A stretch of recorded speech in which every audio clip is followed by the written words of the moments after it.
Welcome back to our YouTube channel. నేను మీ advocate Pavani. ఈరోజు నేను చెప్పబోయే విషయం ఏమిటంటే, కొడుకు చనిపోయిన తర్వాత ఆస్తి తన తల్లికి వచ్చినప్పుడు తల్లికి ఉండే డ్యూటీస్ అండ్ రైట్స్ ఏంటి అనేది ఇప్పుడు మనం ఈ వీడియో ద్వారా తెలుసుకుందాం.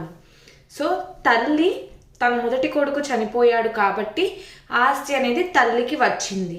ఆ ఆస్తి తను అమ్ముకోవచ్చు, లేదంటే వేరే వాళ్ళకి గిఫ్ట్ డీడ్ రాయొచ్చు, లేదంటే వీలునామా రాయొచ్చు.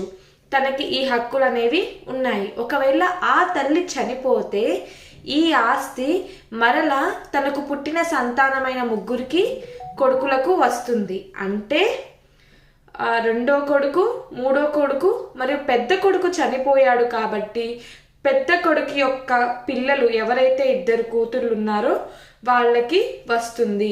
అంటే 1/3, 1/3, పెద్ద కొడుక్కి 1/3. అంటే ఇద్దరు ఉన్నారు కాబట్టి తనకి భార్య కూడా ఉంది కాబట్టి పెద్ద కొడుక్కి ముగ్గురు ఉన్నారు కాబట్టి 1/9, 1/9, 1/9 అనేది వస్తుంది.